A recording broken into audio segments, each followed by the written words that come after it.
Are you ready, kids? Get your parents' permission, check your mailbox, and grab your shopping cart. It's time for the Adventures in Collecting podcast.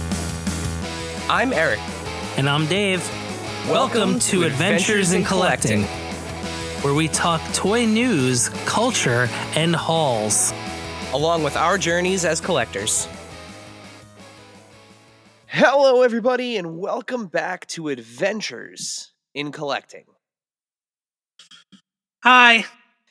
Dave, it is it's the most wonderful time of the year for toy podcasts. Is it? Yeah. You have no leads to bury this week. What are you? No, I don't. It's It's just us. It's just the two of us kicking it old school. It must mean it's a list episode. We are not just any list. Not just any list. We are in July of 2024, which means we have passed the halfway point. We have the wall has dropped, the door has closed, the cutoff point has happened for figure purchases and or procurement for the first 6 months of the year, which means it is time for our best of the first half of 2024. So if you're new to the show, welcome to Adventures in Collecting. Get ready to hear Dave and I talk about wax poetically about the figures that we loved from the first half of the year. This has become a tradition for us, a tradition for kind of like the toy collecting, blogging, podcasting community. At either the end of June or somewhere in July to put out one of these lists, and you get 20 picks. Well, maybe. We don't know. Actually, yeah, we don't know. So, quick recap. Dave and I are going to lay out our individual selection rules, and then we're going to walk you through our picks, our 10 slots, if you will, each. Starting with number 10, working our way up to number 1. And we did collect some top picks from our followers on Instagram. And Dave, I know this isn't typically the time of the episode that we usually do this, but sprinkled throughout the top 10, you are going to hear these honorable mention picks from our followers on Instagram.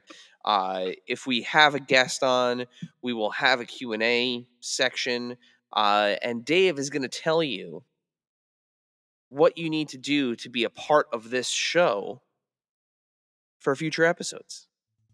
Yeah, so you're going to see a story on the old Instagram at AIC_podcast. And when there's a new show announcement, you are going to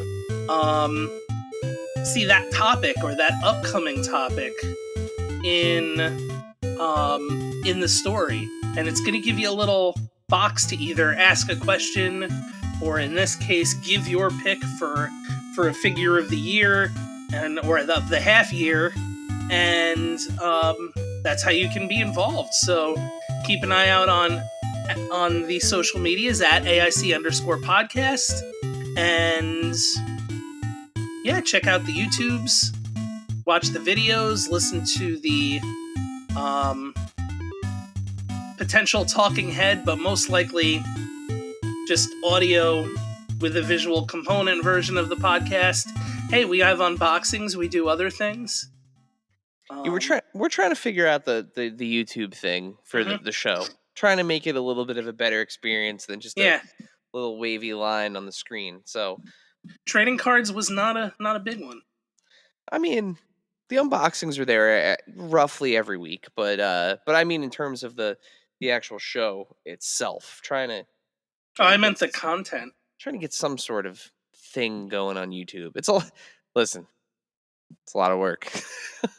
So bear with us. Even people who figured out the algorithm haven't figured out the algorithm. Yeah. So, but anyway, so you're going to hear You're going to hear some picks from our followers sprinkled throughout. In lieu of having a guest and doing a Q&A section, we love hearing from our followers, from the rest of the community, from our fans. Fans is weird to say, but yeah, we love hearing from you guys. So we're definitely going to make sure we sprinkle some of those picks in, and you'll hear them here and there. Mm-hmm. We also have, I guess this is a good time to mention too. It's been a while since I've mentioned it. We do have a hotline.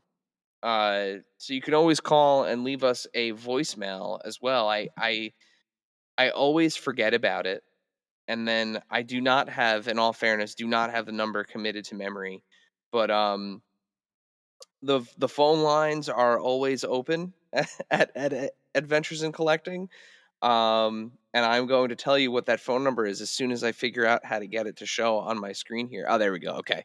So you can always call Adventures in Collecting at 1-973-750-8256. So yeah, you can always leave us a voicemail. That is nobody's house. Yeah, So you are going to go straight to voicemail every time. So you are not calling anybody. You're not. It doesn't matter why, or it doesn't matter what time. Doesn't matter. You feel free to call. Leave us a voicemail. Yeah, that's always good. And we check it. So anytime we get any funny voicemails or any kind of good nuggets there, we'll make sure that we share them here on the episode. So I think with that takes care of any other housekeeping. We usually don't have like a housekeeping section because usually we get right into our guest. yeah, Let's see, this is going to air. Okay, so one other thing I guess to mention in August coming up, our first well, not first, but our first big, I guess you could say, big convention at the Javits Center for the year. Coming up in August is Anime NYC. So we'll be there at least a day, potentially to see what's going on with our friends at Bondi and all the other amazing brands that will be at Anime NYC. It's always a good little primer in August. Get the legs working, get us ready for the New York Comic-Con trot. So yeah, yeah. look for some live coverage from Anime NYC, or if you're in the area and you're headed to Anime NYC, keep an eye out for us and come say hi. But Mm-hmm. yeah, I think with that takes care of all the housekeeping for good. Yeah, I think the house has been kept. Yes, house kept. Check. And if anybody hears any like thud, that's me putting my water down. Okay. Thank you. Good. Thanks for clarifying. There was like a weird like sonic boom in New Jersey today. Everyone thought there was an earthquake, but apparently it was just a some sort of jet or something, which was interesting. My the if anyone else out there has like a Ring doorbell, the like Ring doorbell like community, it's always funny when something happens. It's like everyone tries to like become a little armchair detective and figure out Yeah, what the disturbance was. Um, I yeah, missed it. So yeah. Well, it was a big old sonic boom. You got really loud all of a sudden. yeah, I leaned in. I wanted to make sure my microphone was doing what it was supposed to. Definitely is doing what it's supposed to. Thank you for that. Okay, good. All right, so on to the top 10. We're not gonna do any honorable mentions this year, but I guess I'll start by just saying how I did my list this year. I did it a little bit differently than I've done it the past couple times. Typically, I pick an individual figure, like just a figure. It doesn't matter if it was part of a multi pack, a playset release, something, but just a figure that came out and or was released in the first half of the year. And I made sure that in previous years I could only pick one figure from a specific line, like had to kind of spread the love, if you will. Um, this year, there were just too many things that made that rule, too many things that I loved, like loved that came out that completely annihilated that rule. And I didn't want to hold myself to that kind of self-imposed barrier. So this year, um, I'm doing it as a release. So if it was a multi-pack, one pick encompasses everything that came in that multi-pack. So if there's a 3-pack, a 2-pack, a 4-pack, a 5-pack, whatever, if I pick it for one of my slots, everything that came in that pack is part of that consideration. So my list will be more than technically 10 figures this year because of that. And there will be some repeating brands. So those are my guidelines. I bought it and or received it in the first half of 2024, so January through June. And then it has to be a release. So yeah. Dave, what Is it about my your turn? Okay. what about your rules? So I go by the modified Dan Larson rules, the original version, I believe. It had to have been something that came out within this past year, or at least that I think came out in this past year, or in this past half year in the instance. I definitely had to buy it this year. If it was something that was given to me, it would have had to have been something I would have bought. And multi-packs, all that good stuff is one pick. Cool. And shout out to Dan. Shout out to Dan indeed. We got some FaceTime with Dan earlier this year. What a guy. Couple times. Yeah. Breaking news, by the way, it was not a sonic boom. Apparently a meteor burnt up in the just outside of New York City, like 29 miles above Manhattan. Like a big old do not meteor. touch it. Don't touch it. Don't dump water on it. You will turn green and mossy. Yeah. If we've learned anything from Stephen King, I don't know if any pieces of it landed. I think what we heard was like the rumble of it burning up in the atmosphere, but apparently it stopped 29 miles above Manhattan. So what a time to be alive. Just lots of things happening right now. All right. Dave, so I guess do you want to be the first pick here? Do you want to do your number 10 first, or would you like me to do my number 10 first? You pick. I could start. That's fine. All right. Well, get us rolling here. No issue here. So this is a spot that I was torn on this spot. I wanted to get these on here, or at least one of these. And like I said, shout out to Dan. I know we're not doing any honorable mentions, but it was a toss up between Dan's figure and this one, but I went with the Toy Pizza Expo 2024 exclusive of Silver Goss because I love my Toy Pizza chunky diver looking dudes. And Silver Goss was just another in my collection of divers, or big, just like mammoth dudes that look like divers, and I loved it. That was my decision to get one of those. I mean, it's everything you love. If you go back to everything I thought about Perfect Diver, it's right up there with it. But also the Dark Hawk was awesome too, which was the Secret Galaxy combo. But yeah, the Silver Goss barely won out. Both figures fantastic though. Yeah, I mean, I don't buy a whole lot of Toy Pizza Knights of the Slice figures, but every single one of the ones that I do have, I thoroughly love.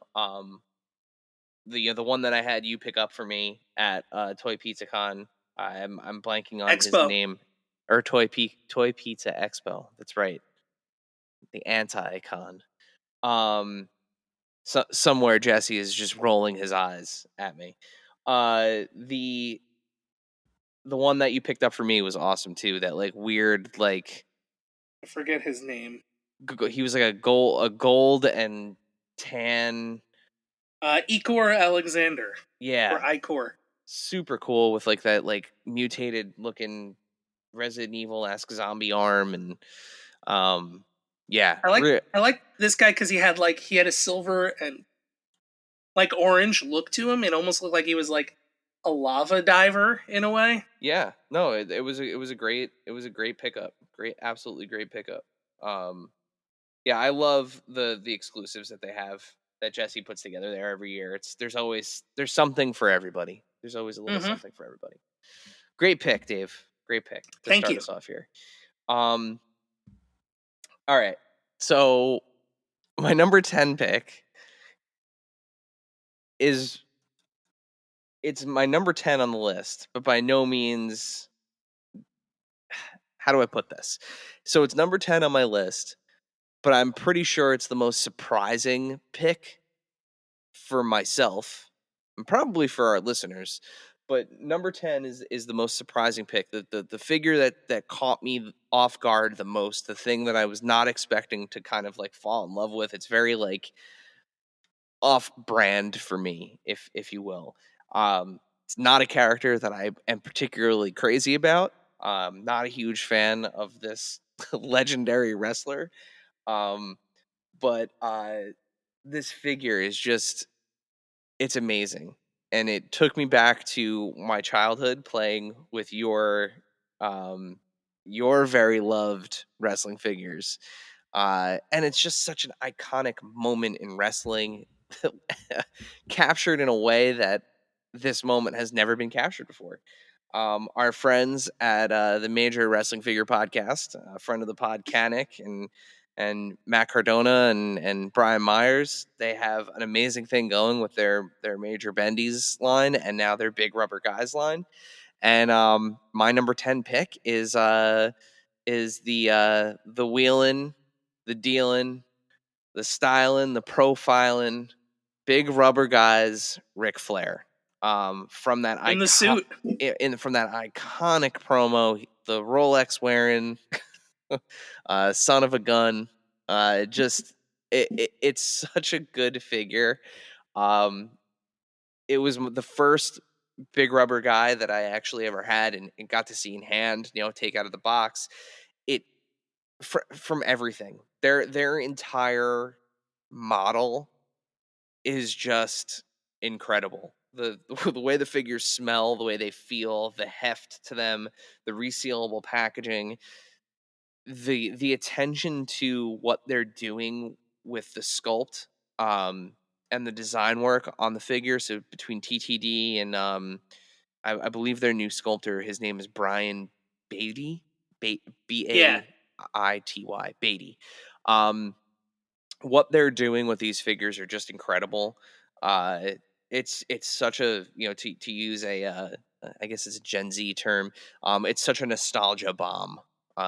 Each figure is just it takes you back to a moment. And I mean, like I wasn't even you were those were your figures, those Mm-hmm. LJN WWF Yeah. superstars, but they just elicit that same kind of emotion. And I remember clashing together those old ones back in the day, and yeah, it just takes you right there. And having kind of that modern uh thought behind making some of these guys in their promo gear as opposed to just like in their ring gear applied to that old format, it hits a real sweet spot for me. And that Ric Flair figure is definitely something special. So that is my number 10, Big Rubber Guys, Ric Flair. No, they nailed it.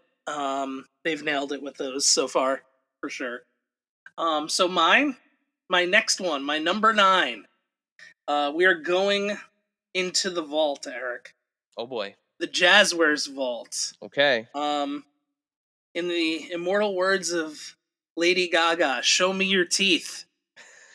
Because we finally got a Danhausen with teeth. Ring of Honor Danhausen. From the Jazzwares vault. It's a little different than your standard AEW releases.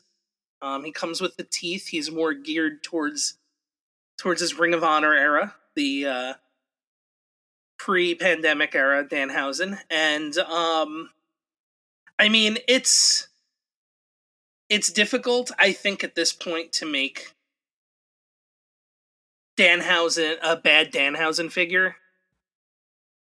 I think that's like Like, it's got to be difficult because he's probably one of the most, if not the most toyetic wrestler out there now. Yeah.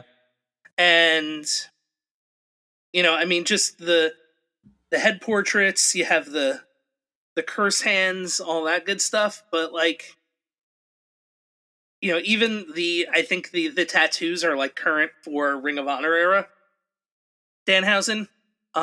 It's just a phenomenal figure. And it's I always appreciate with wrestling figures, it's a tiny statue of that person.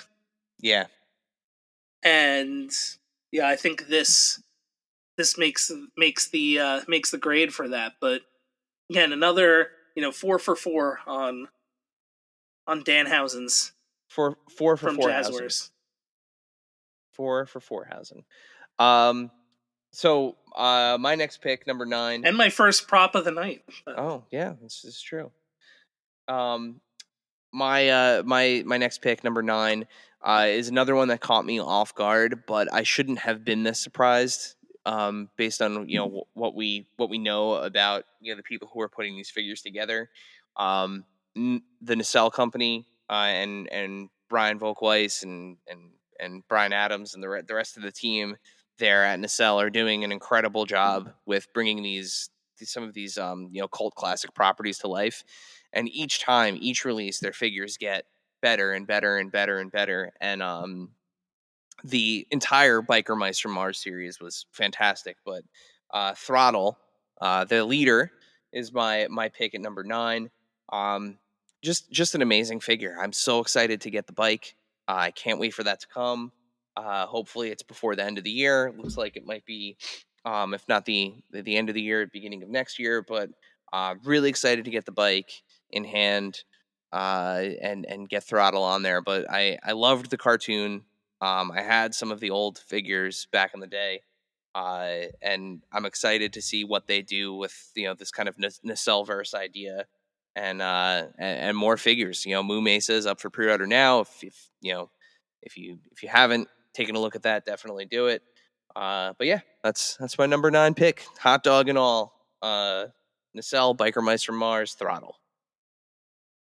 Number 8 for me, another online exclusive. Or so far we're really I'm on the exclusive train, although that's going to stop soon. But this one was one of those I didn't realize.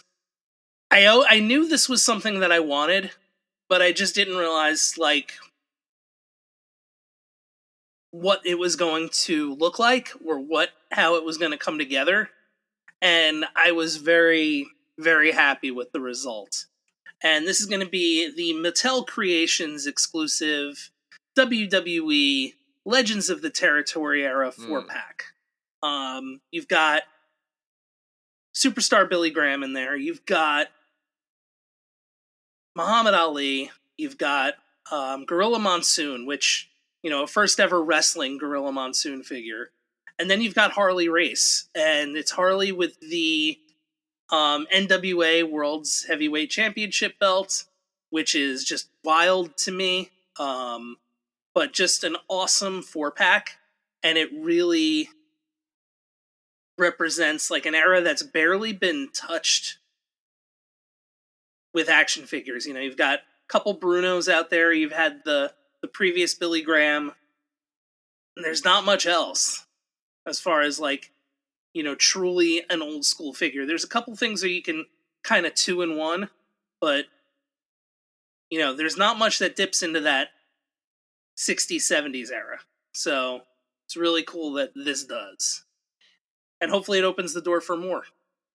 Yeah, I mean, we're getting another Territory era belt with what's his name? Not Big Boss Man. Big Bubba. Big Bubba, right? We're getting another Territory belt there. Yeah, the UWF championship. Yeah, with that Legends 23 release, which at the time of this recording or at the time of this airing, just passed the street date at your local Target. So go and look it's for that. like we had the Terry Gordy Executioner, all that stuff, but like there's never been anything that's gone back. Yeah. Super back. Because even that Big Bubba, it's an 80s figure. Yeah. Yep. Yeah, so hopefully more to come in that And the department. Harley is the standout for me. That was going to be my next question. If you had to pick one from the set, which is the one that does it for you? Yeah. Mutton chops and all, right? Yeah, and the old robe, like just featured on WWE Treasures not too long ago, that robe. Nice. Yeah, they had the robe on display at I keep calling it Access, but WrestleMania Village. Yeah. Yeah, I forget what they call it too. I think it was like the World. It's like Olympic Village. The World at WrestleMania or something. But I'm gonna keep the wrestling multi-pack theme going here with my next pick. So my number 8 pick, online exclusive to the Jazzwares Vault. This has been, while Danhausen is the Vault Danhausen that you just showed off was almost in this slot.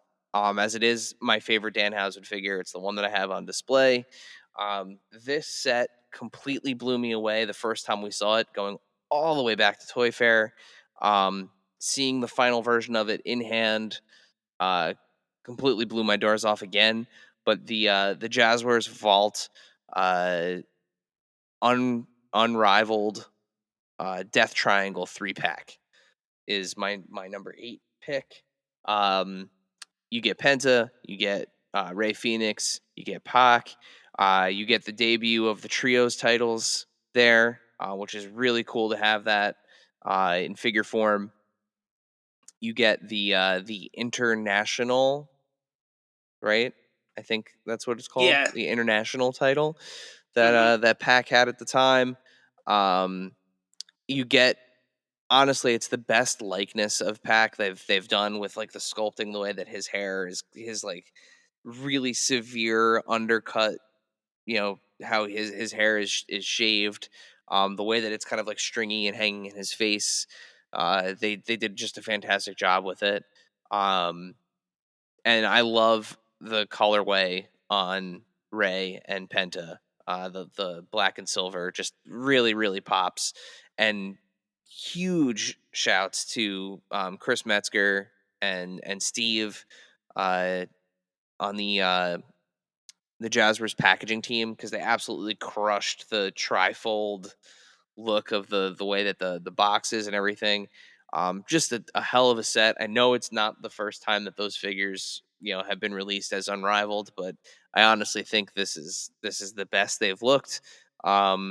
You know, in that series, you know, obviously I know that the Lucha Bros had their Supreme releases, and those are kind of untouchable. But you know, in terms of unrivaled figures, presentation, everything that comes with it, the Death Triangle, they also happen to be my favorite trio in, like, I guess you could say, stable in AEW. I've always loved them, so really glad to add them to my collection. Number 8 pick. I'm curious if it's the slightly different mold for when the belt was the All Atlantic title. I don't have it in front of me at the moment. Compared That's why to I'm the not, orange one. Yeah, I'm not sure whether it's technically All Atlantic or international. If he had it, it's technically All Atlantic, but I'm curious, and so that's probably what it is. I mean, I don't think that's a question for Magic, but yeah. I mean, they're not going to put the wrong belt on him, so it's the same belt, but yeah. Yeah, but yeah, great set. So that's just my number 8 plate, pick. But yeah, so my number 7 pick is a figure that I didn't think I was going to get. And there were really 2 things that got this to the register for me, and with me. And this is my second prop of the day. You can't see it, but one was 1000% the biggest hit of nostalgia ever. And the second one was what you get for the price. And that's how it made this list. Rise from your grave. Oh my god. I forgot that even existed. The Jakks Pacific. They're Sega figures. I don't think, and I have the card right here. There's no like Sega kind of, I'll say, like branding on it. It's just each game. But Altered Beast Werewolf. Um, this is like super articulated for a $10 figure. Yeah, those little Jax It's figures are crazy. they're double jointed knees and elbows. Like the head moves. There's ab crunch. It kind of doesn't really twist other than at where the ab crunch is, but like bicep swivel,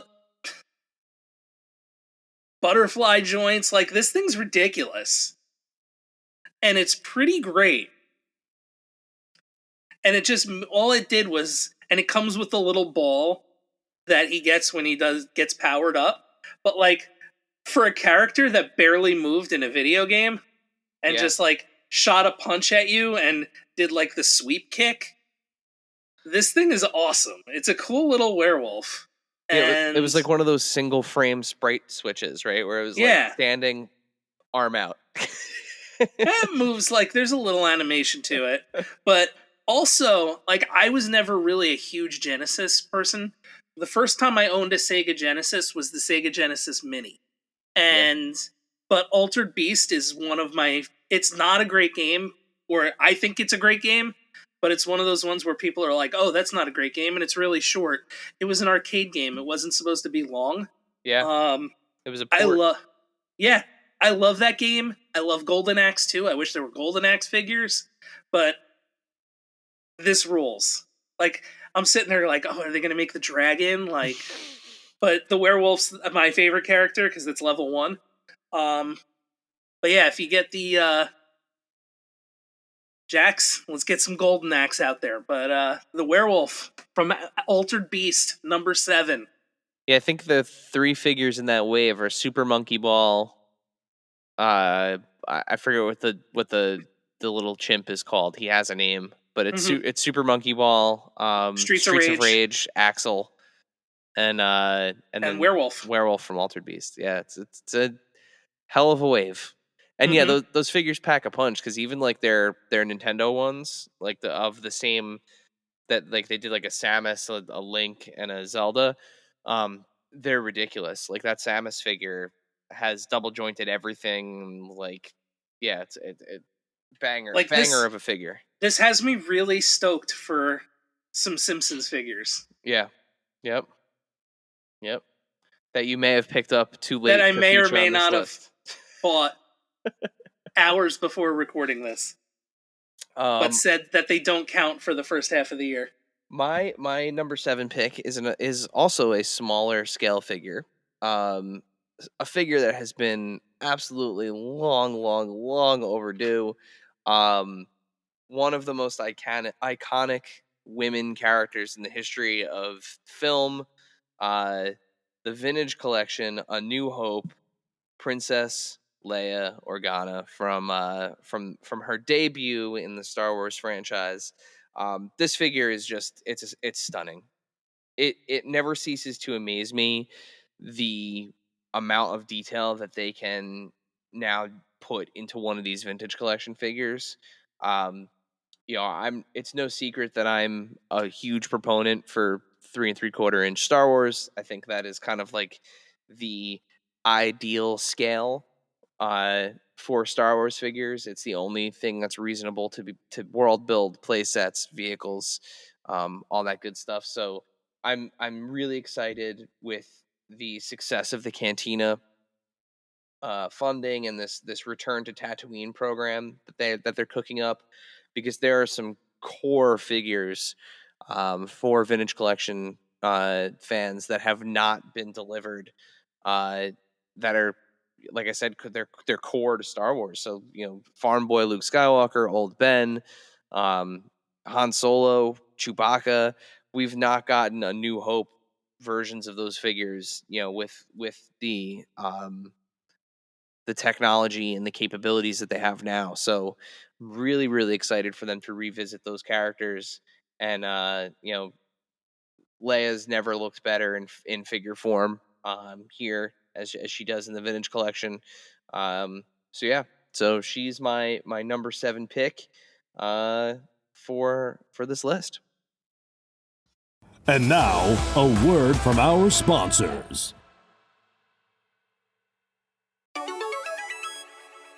This segment is brought to you by our friends at Chubsy Wubsy Toys. A traditional mom and pop toy store in Little Falls, New Jersey, Chubsy Wubsy Toys brings you the best new toys from the brands you love without the hassle of pounding the pavement searching for them at larger retail stores. Visit them in person at their brand new home at 101 Newark Pompton Turnpike, Suite 1 in Little Falls, New Jersey, or online at chubsywubsy.com. That's CHUBZYWUBZZY.com. And tell them Adventures in Collecting sent you. And now, back to the show. Number 6. This is one where I didn't even know this was coming out, and then I saw it, and it just hit me right. Again, it was another nostalgia bomb. And this was a character that, and to this day, I really am not well versed in this character. I don't know a lot of the lore behind the character. I've never read any books, but when I was a kid, this was one of my favorite figures. And I remember it was a figure that I got, and lost my mind over for whatever reason, because I know nothing of this character. But it got put out this year, and it's part of the McFarlane DC Multiverse line. It was a Target exclusive, Red Tornado. Oh God, I forgot that figure existed too. And he comes, his stand is like a little tornado. It rules. I love it. But it looks like it just, came right out of, and this was my original, what I wanted from my McFarlane figures and what I wanted them to be and what my goal was to collect, which is I just want big superpowers. And so and again, maybe I should start looking into reading Red Tornado, but I always just loved the way Red Tornado looked and thought it was a cool figure. And I think he's like an android or like a robot or something. And this figure I think is really cool too. So the only touch point that I have with Red Tornado, so the girls discovered Batman Brave and the Bold on Max. And that's the show that's kind of like what was the Justice League Justice Friends? It was the one they did after. What was the old show with meanwhile at the Super Friends? Super Friends. It's kind of like Super Friends adjacent, so it's that same kind of campy, hokey. Because wasn't that the show they did for Batman after the Justice League cartoon? It's the one where they did the Batman, but then this is the Batman was still dark. Yeah, but this was the other one. Yeah, and it's the actor. I'm blanking on his voice actor's name, but he was in the Drew Carey show. Diedrich Bader? Yeah, he's Batman. He usually does. Yeah, okay. He's Batman in this. And there is a very funny Christmas episode with Red Tornado. You should watch that. Look it up on Max. I will, because I like those. Yeah, I like the older, 90s, early 2000s ones. So yeah, this feels like it has that sort of takes place in the 60s kind of vibe to it. Yeah, they cross over with Scooby Doo as well. And that's what I remember seeing, that it was going to be more of a throwback. Yeah, it's great. It's great. There's actually, honestly, it's outside of any episode of Batman the Animated Series. There's an episode of that show. We'll talk about it offline. That's one of my favorite half hours of Batman television. All right, so my next pick, number 6, is a 2-pack. When the Marvel team puts out a Hulk figure, especially of like the Hulk, Bruce Banner, um, it's hard for me not to include it on a list. And this year they checked one off the box for me that I have been wanting for a very, very, very long time. One of the most iconic covers that the Hulk has ever appeared on, as Joe Fixit. They got this figure out as part of the Wolverine celebration capsule that they're doing this year program. So it's the 2-pack Marvel Legends Joe Fixit and Patch rocking their white tuxedos. Again, from that iconic Wolverine comic cover. Uh, just two awesome figures. I love me some Gray Hulk as much as I love Big Green, and the Joe Fixie character is just hilarious to me. Him basically being a glorified bouncer will never not be hilarious. Yeah, and it's just an amazing 2-pack. It does everything you need it to do. You can almost pose for pose recreate the cover. He doesn't. The one thing Marvel, Hasbro, get Hulk needs some butterfly joints that go forward. He's got the butterfly joints that go back, but he can't cross his arms or do the gamma clap because the butterflies don't rock forward. Like his pecs are so big that his arms can't go all the way. Let's next Hulk. Let's get those forward butterflies, guys. So that way we can do a little bit more with Hulk. But amazing set. Love it. I don't know what else there is to say about it. I think that's it. That's my number 6 pick. So my number 5 pick is, and I think there's still another person from this that I have to get. But it is not only like a figure that I was looking forward to and looking forward to getting and very excited about, but it was like a movie moment that I actually, as soon as I heard this character's real name uttered in a movie, I yelled at the top of my lungs, like couldn't control my happiness in the theater. And it was one of those ones like where my fiance was like, "Really, he's your favorite?" And I'm like, "Yeah, he is." Eric, who's my favorite Spider-Man? Oh, 2099. Yep. And Miguel. Miguel. As soon as it was Miguel, I'm like, ah, like yelling at the end of Into the Spider-Verse. So when the SH Figuarts Spider-Man Across the Spider-Verse, Spider-Man 2099 came out, I was super on board. It rules. It's looks like he came right off of the screen. He's got these got the big bulkiness about him. Deluxe figure, which rules, and especially when you put him next to Gwen and Miles, like he is enormous compared to them. It's a great figure, and looking forward to the continuation of the story in the last movie. But I think I've wanted like a 2099 figure for a while. That was just a comic book series that I read and loved when I was a kid. I jumped on from like the beginning. It was the best 2099 book. But by leaps and bounds. Yeah.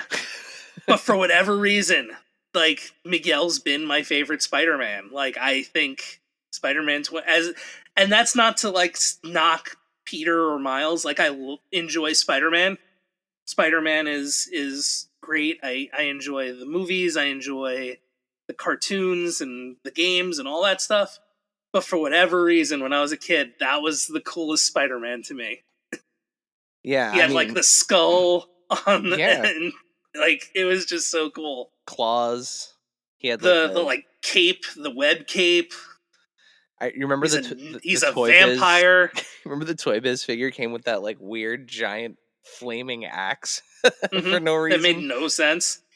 He's a vampire, like so cool. Yeah, No, he's an incredible character, and Oscar And Isaac Oscar Isaac. just doing a great job with that. Yeah. Yeah.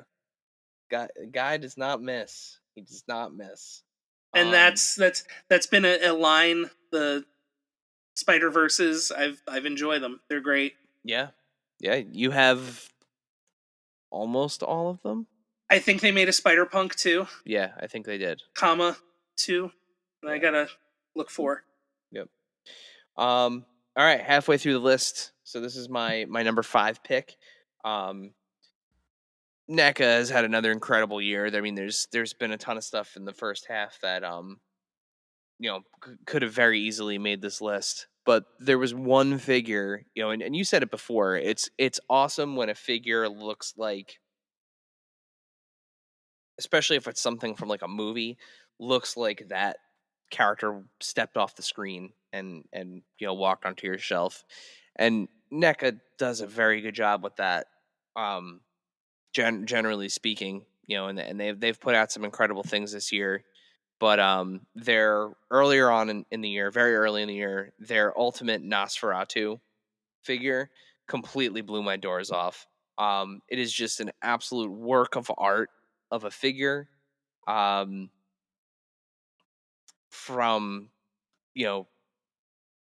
top of the head to tip of the toe, everything that figure comes with, the accessories, the different heads, the hands, the different types of like elongated fingers, the fact that you can get it literally into the pose to create the shadow on the wall, like the way that it is in that original film, has me very hyped for the new Nosferatu film. It's coming out on Christmas of this year. That silent film, if you have not seen it, it's in public domain. You can just go to the Internet Archive and watch a beautiful 4K restoration of it right on your computer. Yeah, highly recommend you check it out if you haven't. And the figure is just a stunner. If you're headed to New York or San Diego Comic-Con this year, they have a special glow-in-the-dark variant of this Nosferatu figure on the Remco card back. If you missed out on the Ultimate Edition, can't find it, and you happen to be at Comic-Con, check that version out as well. But yeah, it's my number 5 pick, Nosferatu. Number 4. I mean, just gonna put it out there already. Bill, standing ovation, round of applause. So far, after 20 series, 20 plus, this is the ultimate thus far. And what happened to be really cool is there was a bit of a character change or a look change or a temperament change for this individual, and this figure came out at the right time and is a crowning achievement for, and I'm not, this is, I think, one of the best Ultimates of all time, if not the so far. It is Mattel WWE Ultimate Edition Series 20 Asuka. You've got the long flowing cape, jacket, entrance jacket. Really just nailed Asuka's expressions. It's the best encapsulation of Asuka so far as a figure. There have been some other ones that are really good. This is the best Asuka figure so far. You've got the removable mask. You've got kind of like smiling, laughing Asuka, unhinged Asuka, as the kids would say these days, and it's just hands down, I think, the best Ultimate figure so far. So this was my number 3 pick. So I'll say what I have to say about it now. I couldn't agree with you more. I think it is by far crowning achievement is I think that is dead on, nail on the head there. This figure is unbelievable. It is. There are a couple coming out that are going to give it a run for its money, but right now, yeah, I think as it stands, I think it's the best it's the best Ultimate figure I think they've ever done. I think that's absolutely fair. And you know me, I mean, she's my favorite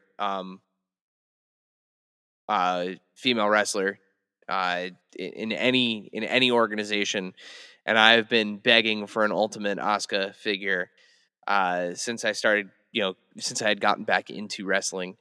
Um, and then when she debuted that, came back as like the Kabuki clown. I remember both of us. We were sitting there. Murder Clown Asuka. Yeah, Yeah. like this is all right. This is the one. That if you're gonna do it, Bill, pull the trigger, buddy, because Mm-hmm. this is the one to do it on. And yeah, he absolutely. And the thing is too, like there are engineering details on this figure, like because she has a little bit of a broader frame, they were able to give her proper butterfly joints. Yeah, just so good.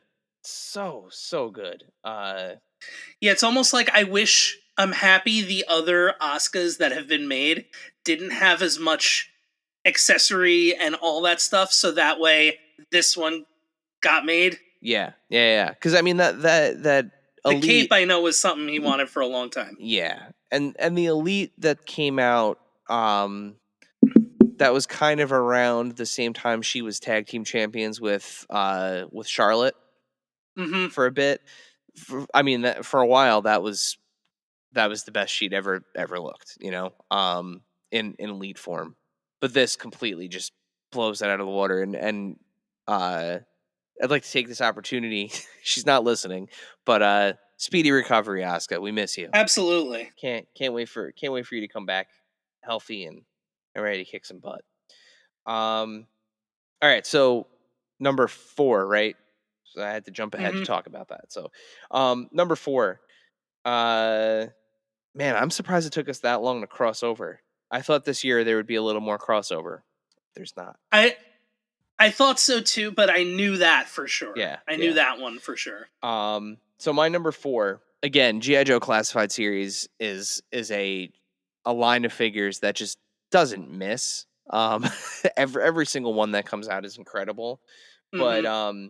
every now and then they put out something that's just like a little bit extra, um, a little bit unexpected, a thing you see in person, you second guess, you know, whether or not the sky is blue and the ground is hard, because it's just like, wait, I didn't think this could be this cool. And for me, that was the deluxe metalhead figure that they put out not too long ago, just a few months ago. Um, I mean, he's got thigh rockets, Dave. He has thigh rockets. He has shoulder rockets. He's like a shoulder harness, like Firefly esque shoulder harness rocket system. He fires rockets from his thighs. He's got a badass helmet. He's got a sweet mullet with like sunglasses, and just like he is just an absolutely unhinged iron grenader. Um, yeah, I mean it's or Iron Grenadier. I think it's Iron Grenadier. I think it is Um, too. he's just amazing. Just an absolutely amazing figure. All the effect pieces you could possibly want. He's got like these little tiny rockets with flame effects attached to them. When you pose him all together, it's unbelievable. It's one of my favorite GI Joes they've ever done in the classified series, and it's not one that I was like super jazzed about when they announced it. It wasn't one that I don't remember that we had him back in the day. If we did, I certainly didn't play with him, but yeah, I mean, just an I don't remember. absolute banger of a figure. And there's more Iron Grenadiers coming.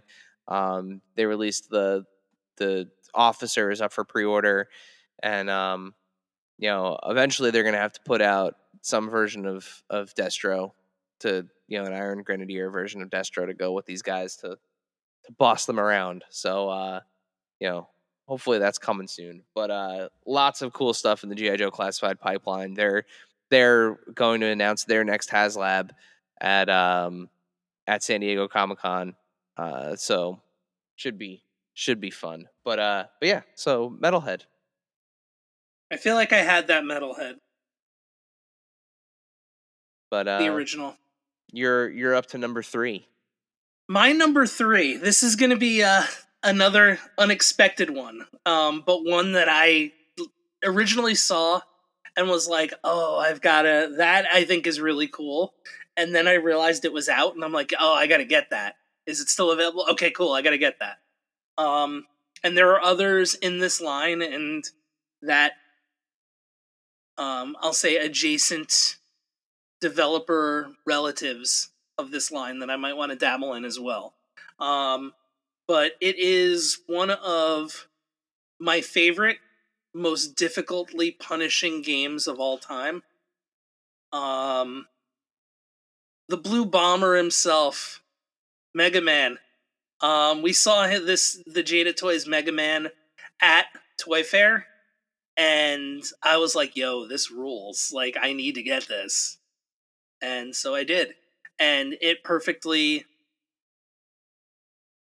We've been saying perfectly encapsulates a lot during this, but I think that's part of what makes collecting and makes what we do like so much fun is when the figure absolutely nails the aesthetic and what it's trying to come across. And I love it. I'm always been a big Mega Man fan. I haven't played some of the newer 8-bit reimaginings, I'll say. I feel like I was kind of done after 6 when the NES was done. But and the Game Boy ones too. But as a kid, I loved Mega Man, and I don't think I ever beat a Mega Man, but I loved renting it and getting frustrated and like playing those games and trying to figure out like whose powers I'm supposed to use and I think never beating one. But I loved Mega Man. I think the closest I ever got to beating one was the stupid Game Boy one, like the OG Game Boy one. And those are great. And those are on what's it called now? NSO. Yeah, yep. But yeah, I just realized I think Mega Man and Iron Man shop at the same boot store. They may. But I'm looking forward to like Elecman is coming, and I love you can shoot the lightning bolts like yeah. cool. And you've got they announced a couple other villains and also like Well, Iceman and Fireman were Series 1, right? Or was it Iceman and Cutman? No, Iceman and Fireman. Fireman. Yeah. So it's another Mega Man. Yeah, but using one of the powers. Yeah, using one of the powers. Yep. And Elecman and Cutman, I think. And the cool thing, I think it's Woodman, actually. Is it? Is one of the next ones. Because I remember thinking like, why didn't they do Cutman? Because he's got the cool like scissor head. I don't think he's been announced yet. But no, it's Elecman and Cutman. Is it? Okay. Yeah. But the I like that the other and then Hyper Bomb is the powers. I like that the new Mega Man comes with like a de-helmeted head. So Cutman's wild too because the blade comes off his head. Yeah. Very, very cool. Yeah, those I love Mega Man 1. All right, so we talked about my number 3, so I'm gonna jump right ahead to my number 2. And it's actually funny we're talking about Capcom and Mega Man, because this figure fits right in with a universe that Mega Man also exists in. So this was the Capcom adjacent I think I was talking about. Maybe, I don't know. Not Jada Toys. Okay. So, friend of the pod, Ryan Ting over on the Marvel Legends team, loves to kind of blur the lines of what is possible sometimes when they pick what figures they want to design. And this year they were able to deliver on something that I was hoping that one day they would eventually be able to do. And it is my favorite look for Cable. The totally not based on the Marvel versus Capcom video game series Cable, rocking the blue and yellow, with the full sleeve on the what was that, his left arm. It's just an absolute gorgeous figure. He's huge and hulking and barely fit in that box. in the standard, with a standard size figure would normally be. But the detail is just amazing on him. Everything from his 5 o'clock shadow to the burst in his eye. But he looks like he walked right out of Marvel versus Capcom, and they're doing a really great job of kind of thinking outside the box in terms of trying to hit some of these deep cuts. Like, I've been sitting here noodling the entire time with Iron Man suit number 9, which is totally, I'm sure it's been in a comic or in a cartoon at some point, but it's totally Iron Man from the Captain America and the Avengers arcade game, which I now have the full cast of, which is amazing. I have the West Coast Avengers Vision, Cap, the Hawkeye with the Sky Sled, which is hilarious, and now Iron Man. But with what Jada Toys is doing with their Street Fighter figures, now there are some Marvel Legends components that are coming out with those Capcom figures, and you can start to do some fun things in your display. So,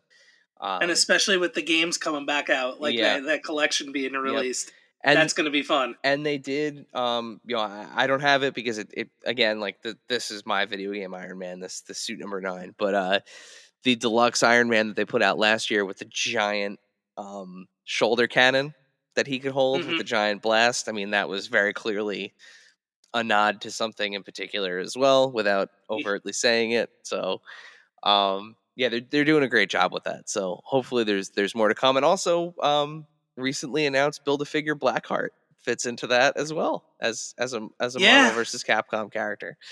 So fits into a couple things. Yep. So very, very cool. So that's my number 2. All right, so my number 2. This is a figure that, like, so how do you make a figure that was a lot of people's favorite figure of the year better? Um, One is, of course, try to get it back out there. But the other thing that is just like really crank up the accessories and make it like make a creepy, scary figure almost creepier and scarier. Um, and there are some of this person's teammates who have been released that are going to have the face paint component involved, or have been released and had their own outstanding figures, by the way. But this was an awesome re-release that I need to pick up because I missed out the first time. But there was still like a really cool component and really great packaging too. Really kind of hits that death metal hardcore aesthetic, and that is Jazzwares Vault. We're going back to the Vault. AEW Supreme Malachi Black. You got the cool like face painted version, and like that original Supreme. That's the Supreme I'm sad I missed the most, because that Supreme ruled. But so did this one. They like kind of cranked it up by giving you more in the head portraits. Yep. And And that is my number 2. some of their best tattoo work too. Mm-hmm. Yeah. Um, Malachi and Brody are Yeah. covered, and they are. The deco is unreal on this set. All right. So before we hit our number ones, I mentioned that we would give some shout outs to some of our suggestions here. So since we asked our followers what was their favorite figure before we read our number ones, I'll take a minute to go through some of these, Dave. So Okay. friend of the pod, we'll say, I think he graduates to best friend of the pod. Toy Farce mentions the Mezco TMNT set, so the 4-pack of the comic turtles that was beloved by many people. Very hard to get, very expensive, but yeah, very cool. Okay, so the Sunny Channel. So shouts to Sunny down in Texas. SH Figure Arts Berserker, the armor figure. So that was a big release from Bandai and Tamashii Nations. We've got Blurred _ Baron _ the Marvel Legends movie Carnage. So yeah, for some people that snuck in right before the July cutoff. 8 and Skate. Okay. I like that. Says Marvel Legends Scarlet Spider. Very, very almost made my list. Almost made my list. That figure is ridiculously good. On that retro card. We've got Cloud _ Network says Mythic Legions Thrace Wraithhailer.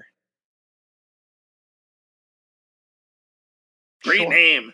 Great name. Would not want to meet Thrace Wraithhailer in Dark Alley. Krago _ Neil, the NECA Feral Predator from Prey. There's been a couple of releases of that this year. I have the standard one, which was awesome, but there's also been the NECA Holothon one, which was like sort of bloodied and half translucent. Pretty cool. Transformers _ Collections says Transformers Studio Series Bumblebee. I believe that is referring to. I'm sorry if I'm wrong, but I believe it is referring to the cartoon, the animated film, in the Studio Series line, the '86. Oh, that's not the new one, the original. No, yeah, I think it's the '86 one that just came out. Not finally, they've had ones that are really good in bot mode or really good in vehicle mode, and apparently this one is like nails both of them. Okay. E _ Two Bros. Nacelle Bikermeister Mars. Couldn't agree with you more, man. They made the list. Super Game Boy ADV, so we'll say Super Game Boy Advance, I guess. The Jada Toys Dalsum from Street Fighter. Yeah, I've seen that's what I was talking about, possibly dipping into. Yeah, I've seen a lot of pictures of that figure specifically, and yeah, it is really cool with those. The decal on those Street Fighter figures is really good. So I have a couple or a few. I have Chun-Li, I have Ryu, I have Ken, and I have Fei Long. The Ryu, like the gi on him, It's insane. The texture on it.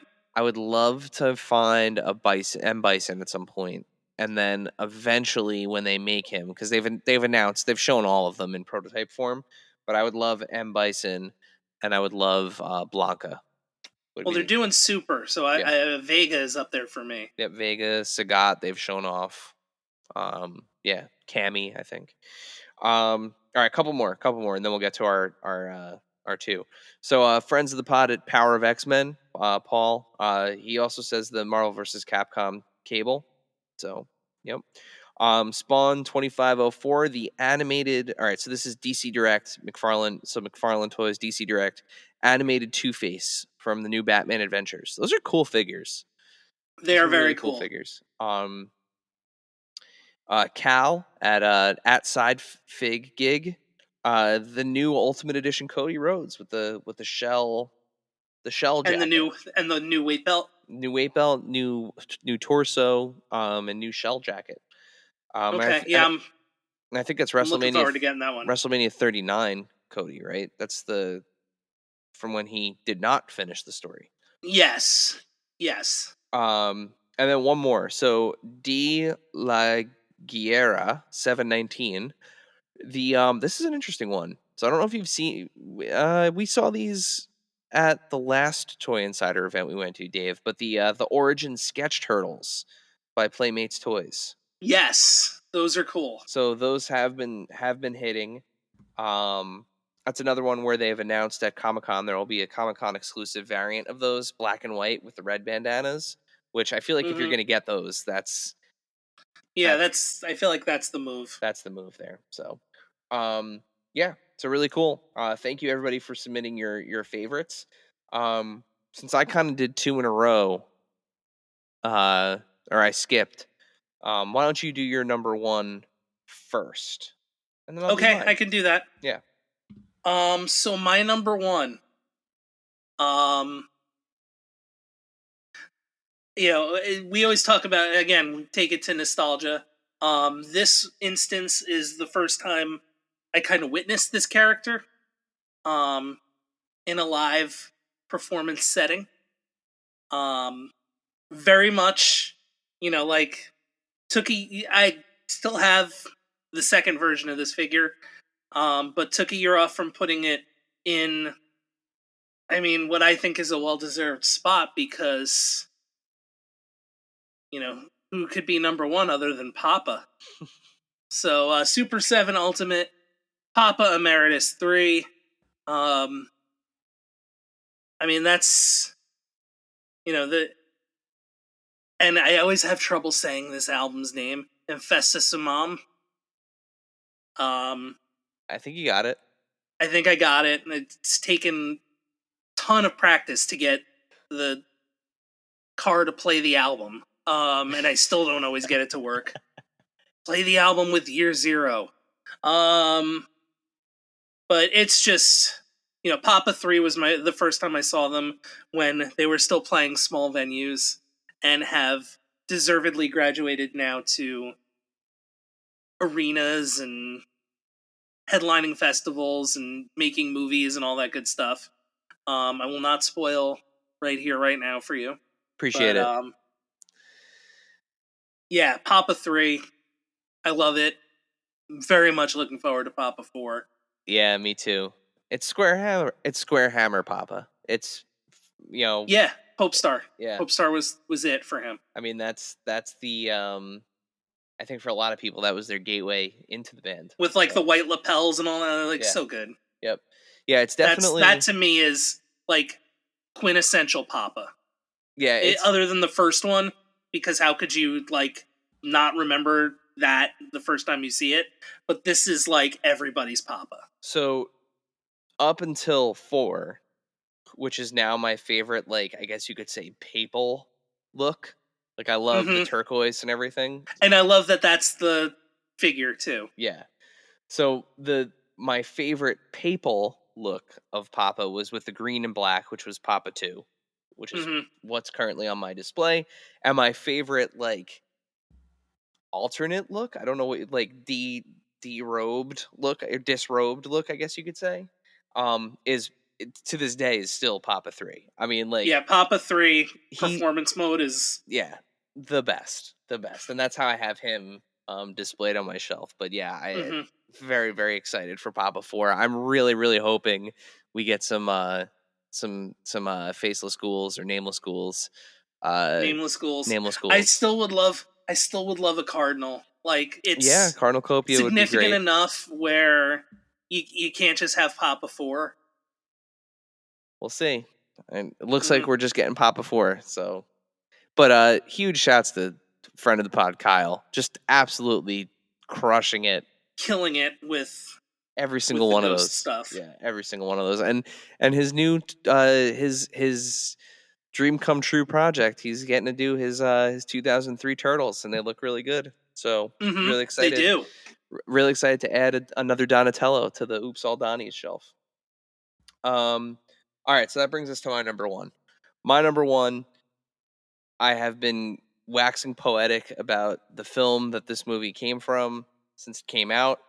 The film the movie came from? The film the movie came from? Is that what I just said? It's really late. It's really late. It is. The film movie for television screens. No, the film that this figure came from.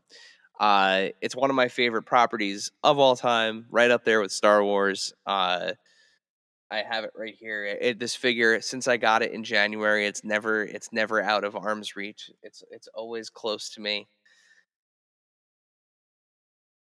Godzilla -1 SH figure, SH Monster Arts from Bandai. I got this in January, and from Jump Street, it has been the stalwart of my list. Nothing has been able to jump this. They absolutely crushed this figure. The gold, like slightly gold to brown accents on him, the spikes, the gnarls, his feet. There's something to be said about when a figure looks like a model of like the person it's supposed to be, right?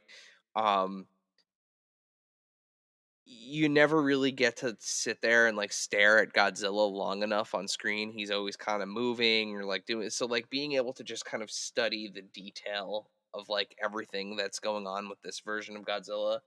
um I now have my two favorite versions of Godzilla are like right next to each other on this shelf at all times. He's right there with my, speaking of Kyle before, my Super 7 Art Adams Godzilla. um I'm really excited for the '89 Godzilla that's coming to San Diego Comic-Con this year. That's another exciting release because that's my, prior to Godzilla -1, that's my favorite Godzilla look. So really excited to have that eventually. But yeah, so that's my number one. SH Monster Arts, Godzilla -1. I'm bummed I missed that. Yeah, I got lucky. I got very lucky that I caught it on. And you know, it's funny. Minus C is out there, which Yeah, yeah. Minus C is cool too. But yeah, yeah. I still haven't seen that. I gotta watch that with the minus color. That's coming in. It's gonna be on Netflix soon. Yeah. But yeah. I man, that it has been since we have been. And doing, I love New Empire too, by the way. I still haven't seen it. You gotta watch it. I still have to watch it because I have to watch it with Maddie. That's the thing. Mm-hmm. So but this is the first time that we've been doing these lists that a figure I got in January stayed at number one. So like he definitely broke a record. Papa I've had for most of the year too. It's gonna be, and even now in July, like there was nothing that I got this year that even sniffed him. Like was not even close to that number one slot. Like, so I'm really curious to see when we have this conversation again in January where he is on the list. Because yeah, it's gonna be really, really tough for somebody to unseat him. But yeah, that's it. That's our list. Those are our 20 picks for the first half of the year. And as we always do, at the end of the year, we'll see if any of these picks stay or go. So when we do read our end of year list, we'll reference as we go along where if a figure gets completely bumped off or moves up or moves down. Yeah, because they can move up, and it's happened before. Yeah, and I mean sometimes you sit with a figure for a while and you realize like, oh man, I really do like this, or like there's something about this I didn't realize. There are figures that didn't make this list from the first half that who knows.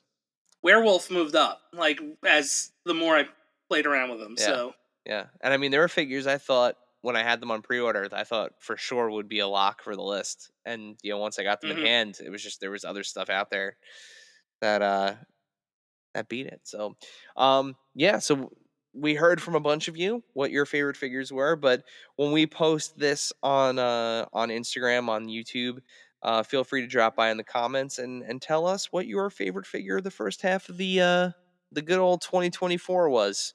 But I think with that, Dave, it's time to send us home. Enjoy the second half of the year, everybody. Thank you, dear listener, for hanging out with us today. Subscribe, rate, and review us wherever you listen, and then tell your friends to do it. Thanks also to Joe Azari, the golden voice behind our intro. Our music is Game Boy Horror by the Zombie Dandies. Find more about them both in our show notes. Follow us on social media at AIC_podcast on Instagram and Twitter.